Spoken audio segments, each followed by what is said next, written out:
Athletes are taking over YouTube. From global icons like Cristiano Ronaldo breaking every record we have literally ever seen, to rising stars like Jude Bellingham. Athletes are realizing that YouTube isn't just a platform for vlogs. It's not anymore. It's not just a platform for me and you to sit down and have a connection over a video.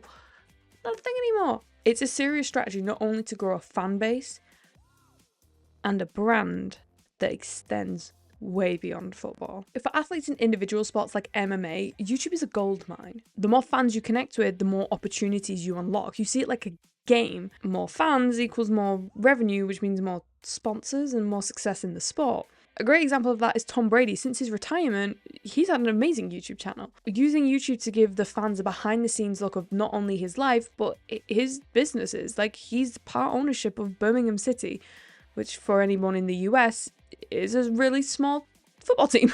But we also see it with the Kelsey brothers, with their podcast. That's on YouTube. You see the clips go viral all the time. It has given Jason an outlet since he's left the sport. What's exciting that it isn't just for superstars. It's not just for the big names when you retire to bring more revenue in and show behind the scenes.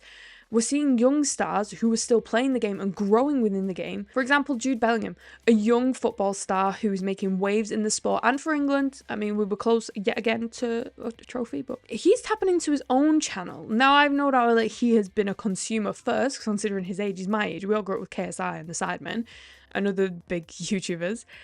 But he's done a way to connect with his fans on a personal and authentic way, showing his life not only on the pitch, but off it, the training behind it, and giving a deep look into his journey into football. Now he's at Real Madrid, arguably one of the, if not the biggest club in the world. With his content, he's not just a young Birmingham boy living out the dream, playing for Real Madrid.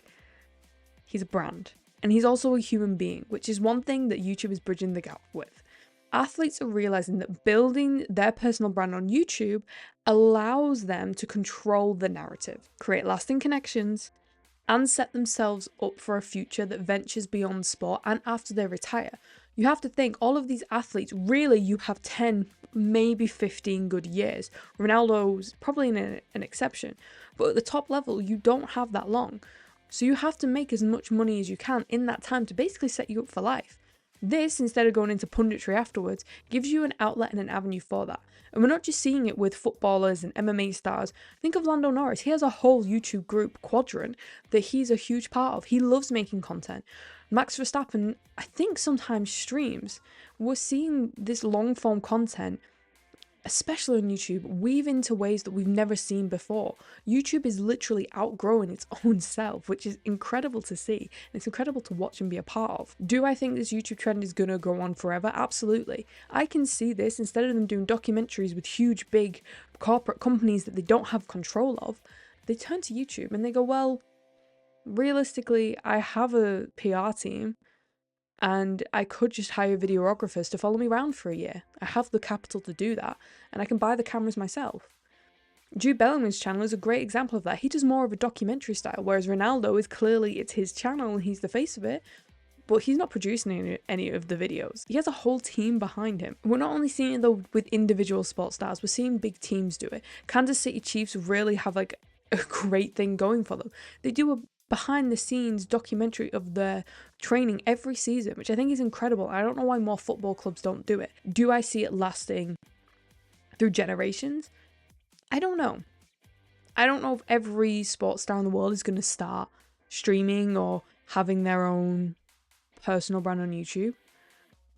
But I think it's a shift in a very, very interesting direction that signifies that YouTube really is for everyone. No matter how much money or following or what you do on a pitch, a cage, in a boxing ring matters.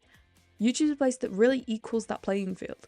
It's gone from the days of Michael Jordan getting a Nike dealership way back when, which was insane at the time. Having your own shoe, like, what? That's crazy.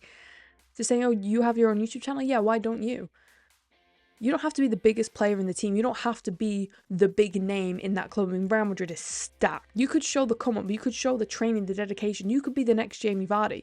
If you don't know Jamie Vardy's story, please go and research it. YouTube basically looks at everyone going, I don't care how much money you have, how much followers you have on Instagram, what you do in your daily life and your job, I don't care. Everyone on this platform is equal. And I'd love to see more footballers and sports stars do more with YouTube and not on a highly produced rate, really getting their fingers stuck into it, a bit like Quadrant do. And does Lando Norris the face of it? Yeah, but you can tell that he just enjoys making content. I would love to see a vast range of the biggest in the world, like Ronaldo, to literally a youth player, my club's Liverpool, like Stefan Bajcetic, who's on loan at Leipzig, take over and really show the behind the scenes. Who do you think is next to jump into the YouTube game that is in the sports world? Let me know in the comment section below. But this is the theory of YouTube, and my theory is more sports stars are going to come to the platform.